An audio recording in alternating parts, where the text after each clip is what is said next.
Hi, my name is Vanessa Williams, and this week we watched The Social Network, which was basically about how Facebook came about. So, starting off with the first slide, explosive growth.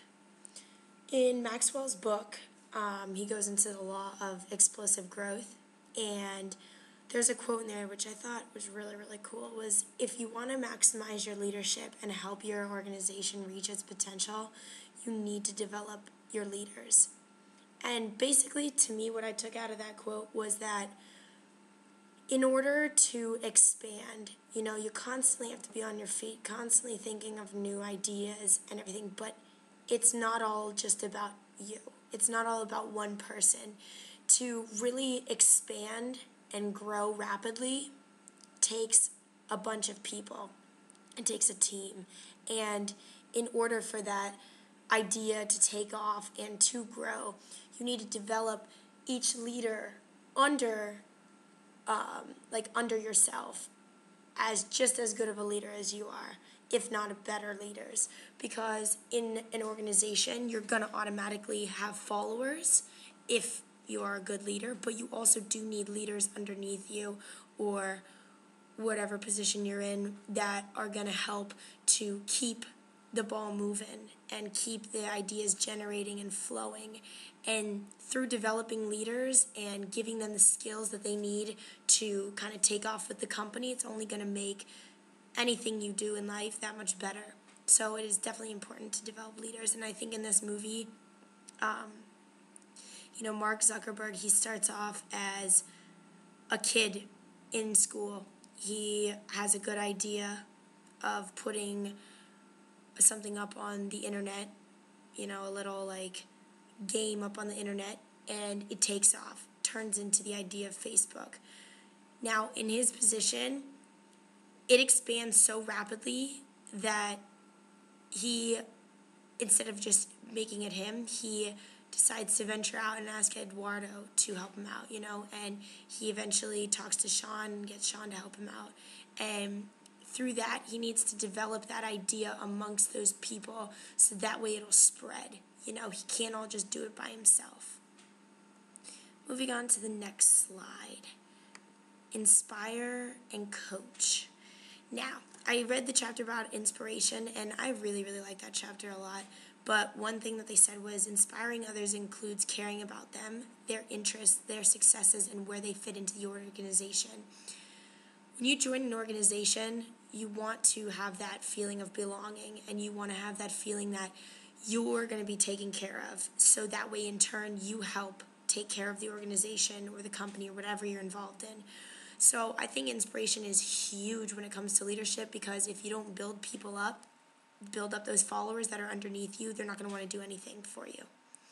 So it's important to figure out exactly where everybody does fit into the picture in anything, and it's important to delegate different responsibilities to different people, because that's really going to help to have any form of success take off.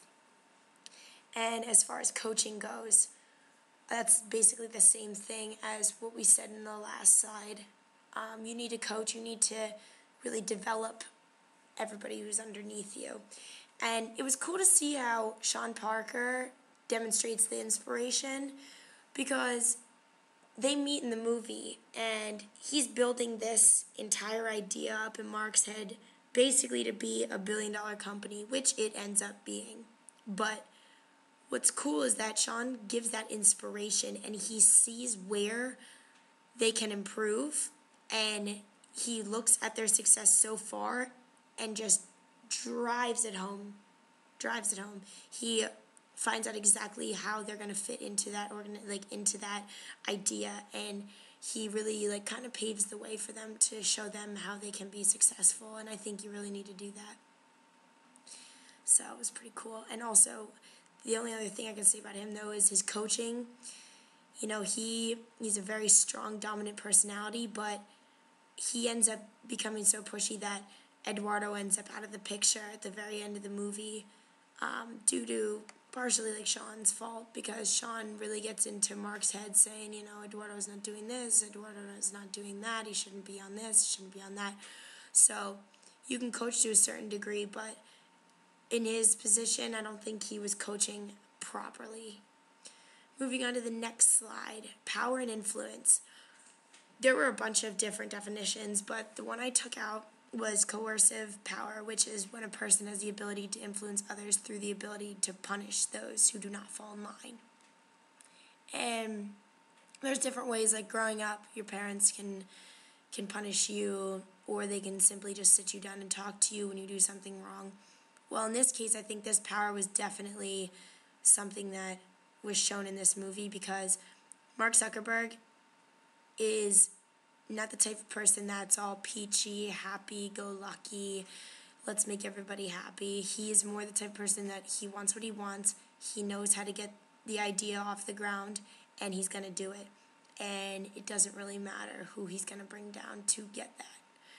So with his type of power and influence, he does have Eduardo's back for a while, and he has Sean's back for a while, but he ends up turning his back on Eduardo through his ultimate power. You know, he becomes rich quick. You know, he is by far the richest out of all of them. And he basically gives Eduardo kind of the boot, you know, and turns his back on him, which I think that coercive power of punishing those who don't fall in line, like it just goes hand in hand, because Zuckerberg doesn't want any messing around, and if Eduardo is going to mess around at all, he's going to get him out of there. So that was interesting to see. Moving on, keeping the momentum going. Now, in anything, I think momentum is huge. You really, really have to have momentum for, like, successes. Like, you're in a soccer game, and the momentum's going that you guys are up by a point, you know, and you end up winning because you have that strong momentum going.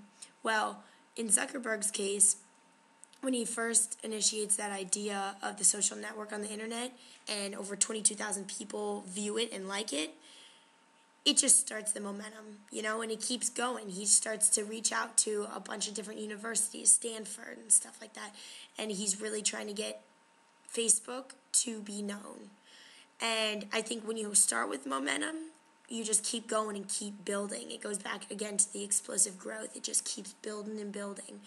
And I think that's important, you know. You need to have momentum, and you can't let momentum stop. The moment you let it stop is the moment you're done. You have to keep that going, to keep propelling everything to a new height. And so I took the quote, momentum is like a train that's moving at 60 miles per hour, because it's true. It's very true. And then finally, timing it just right. This was a good chapter. I liked it a lot, because timing, you know, you never know what's going to happen in the future. You can't predict anything. You can to a certain degree, but a lot of things just happen based off of good timing. But it's important to remember that when you have, like, the right timing, you also need that right leader to make things happen. And that's why I took the quote, when the right leader and the right timing come together, incredible things happen, because you really do need the right timing, but you also need the right type of leader. And then in the book, it was listed, there's a couple qualities that were listed, and I think that it's very important to see that every successful leader needs to have these qualities. They need to be understanding of people, of their emotions, of their ideas, of whatever comes their way. They need to be understanding. They need to be mature in any situation that's thrown their way. Like, life throws you a lot of curveballs, so you have to be mature and prepared to handle things. 3, being confident. As a leader, you have to be confident, because followers are going to look up to you for guidance. So if you don't have that confidence, you have nothing. Decisiveness.